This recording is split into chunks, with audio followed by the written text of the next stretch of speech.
Depuis plus d'une dizaine de journées, la déchetterie a repris uniquement pour les déchets verts.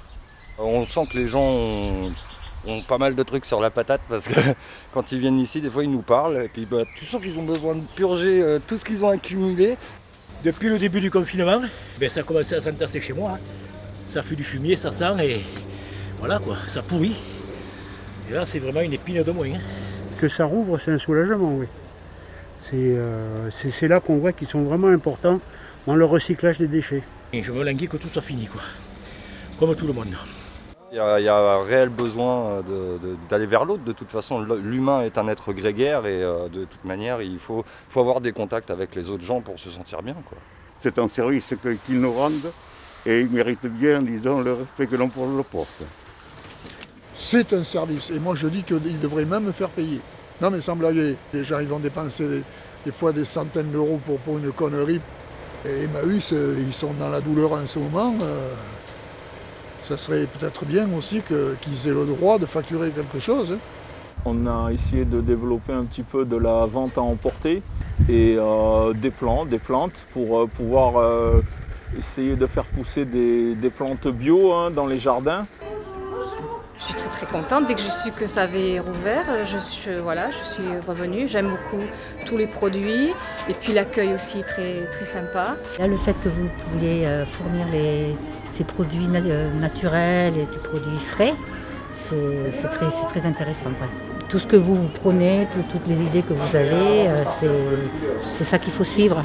On s'est rendu compte quand même avec cette crise sanitaire qui est mondiale, qu'il fallait quand même ralentir, prendre le temps de vivre, essayer de se recentrer sur l'essentiel. On a bien compris qu'on n'avait pas besoin de consommer à outrance et d'arrêter cette course à la consommation. Stop, arrêtons clairement parce qu'on ne peut pas s'en sortir comme ça.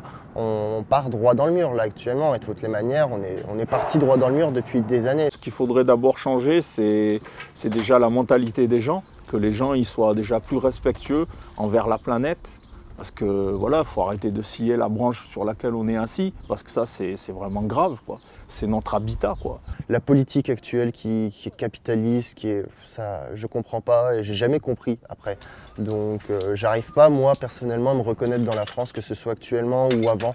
Le gros danger qui nous attend aujourd'hui, c'est la guerre sociale, parce qu'il va y avoir une casse sociale importante, de plus en plus de gens qui vont se retrouver dans une déchéance sociale. Moi je pense que ce qui va nous arriver là, c'est ou une guerre civile ou une démocratie, une oligarchie du mouton, c'est-à-dire que les gens ils vont écouter ce qu'on leur dit et faire c'est des suiveurs, de toute façon à l'heure actuelle c'est des suiveurs. Ici on est quelques moutons noirs à pas suivre l'État parce que justement on l'emmerde comme on peut, mais la plupart des gens ils sont derrière leur téléphone, ils regardent ce qui se passe et puis ils font oui mais qu'est-ce que tu veux y faire? Il y a eu des demandes qui ont été faites autant par le monde hospitalier que par le monde ouvrier et là aujourd'hui il faudra y répondre à ces demandes, autrement là on va aller vers une guerre sociale qui risque d'être encore plus dure que le mouvement des Gilets jaunes. Je ne pense pas qu'on va avoir une réponse du pouvoir très positive après tout ça. Après, c'est les rapports de force, il n'y a pas que le pouvoir, il y a aussi le nombre. Un mouvement social comme les Gilets jaunes, pourquoi pas, aurait peut-être de l'avenir, enfin ce serait bien.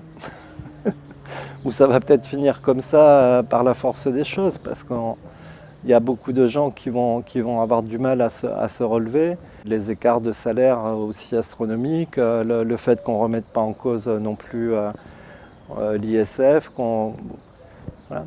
Est-ce que tout le monde va continuer à accepter ça? Il faut arrêter de faire confiance à l'État déjà, un minimum, c'est pas du tout une bonne idée. Faut commencer à se faire confiance à soi-même.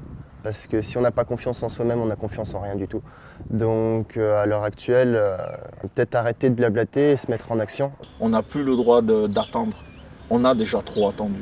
Maintenant, à partir du moment qu'il sera difficile de sortir du pays pour partir en vacances, moi je vous invite à venir au village Emmaüs-l'Escarpeau, découvrir cette alternative et découvrir toutes ces valeurs écologiques, sociales, culturelles et politiques avec un engagement politique. N'ayons pas peur de nous engager pour une autre politique à travers le tourisme.